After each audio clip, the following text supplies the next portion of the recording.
estas protestas, entrenamiento en interculturalidad, y esto es fundamental porque en el caso del Perú, si no entendemos que no podemos tener una sola visión de toda la república, cuando la nación es pluricultural y multiétnica, quizá no tenemos los recursos adecuados para atender los conflictos sociales.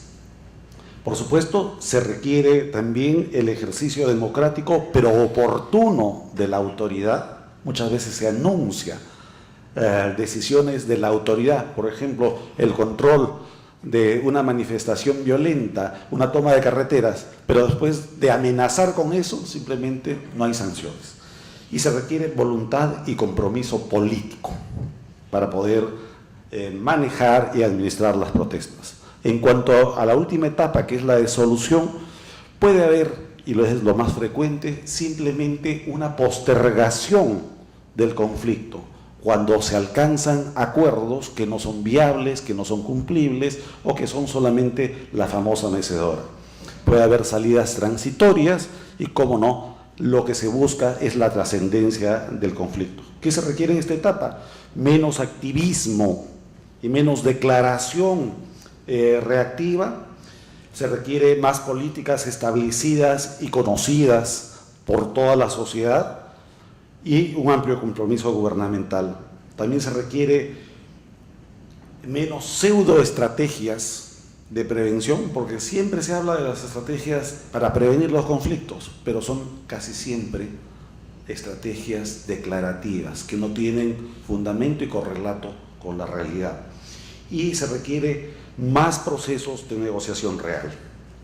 Por supuesto, el conflicto tenemos que entenderlo como parte de la evolución democrática. El conflicto per se no es necesariamente malo en la medida en, como aparece en el gráfico, haya capacidad de prevención y gestión de las disputas y también capacidad de resolución de conflictos. Pero además, rápidamente, es indispensable que entendamos 6 cosas. Primero, que el proceso es natural y hasta positivo en una sociedad que cambia. Segundo, que comprendamos la dinámica de situaciones y necesidades sociales que evolucionan, pero no desaparecen. Tercero, que reconozcamos la diversidad cultural, económica, social y política de los actores. Cuarto, que tengamos capacidad institucional para afrontar el conflicto. Quinto, que sepamos detectar e identificar las causas que originan los conflictos y que sepamos atenderlos. Y sexto, que advirtamos que el mal manejo del conflicto inevitablemente implica violencia. La segunda parte, brevemente, es la teoría de cómo se afronta el conflicto.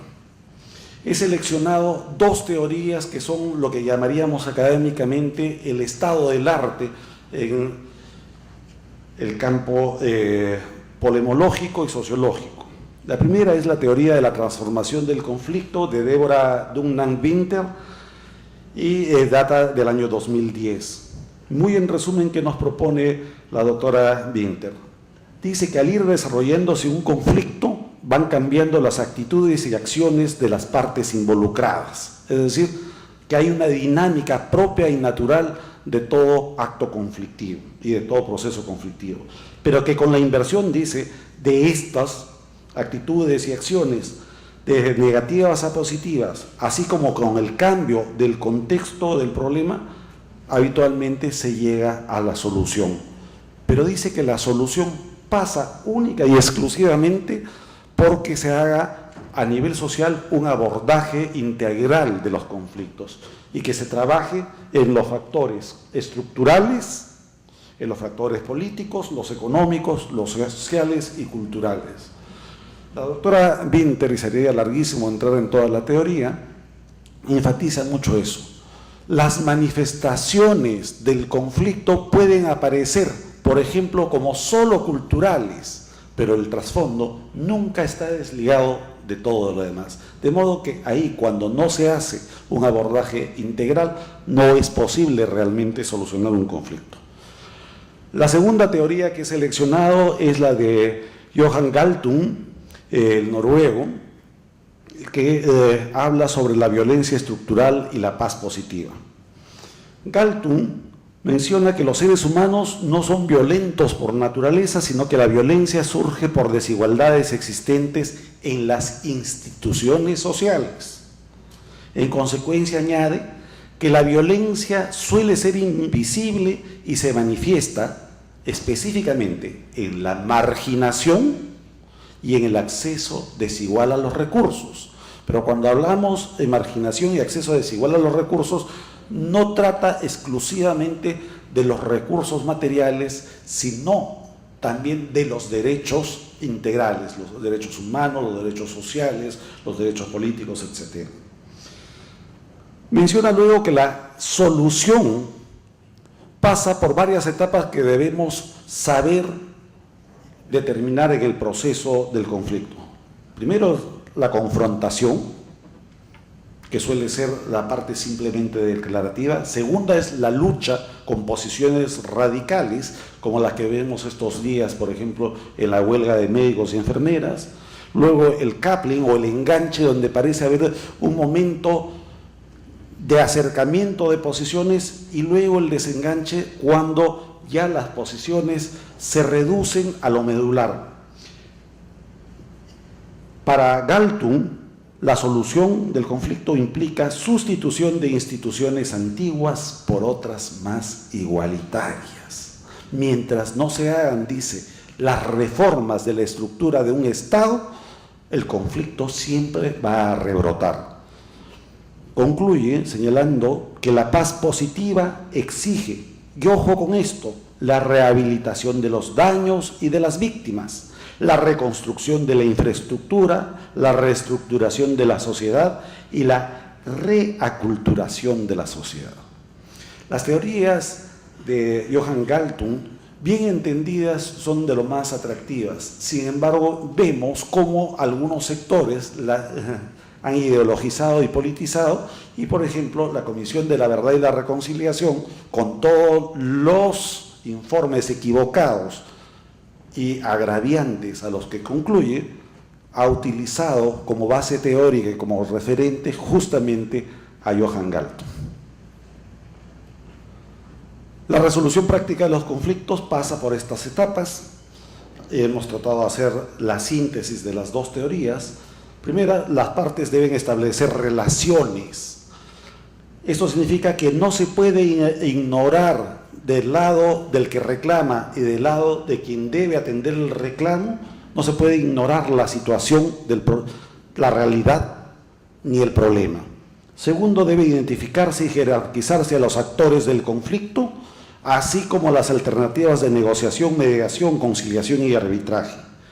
Tercero, debe identificarse las características estructurales y coyunturales del problema, separándolas y establecer el costo a ser asumido.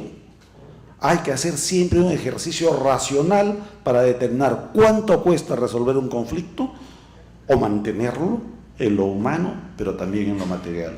Cuarto, se debe tener capacidad e institucionalidad negociadora.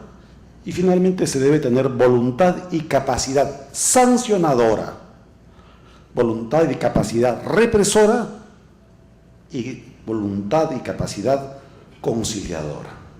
Estos tres puntos últimos los vamos a ver a continuación ya en el caso del Perú muy brevemente, no sin antes recordar los axiomas que se decantan de las dos teorías mencionadas.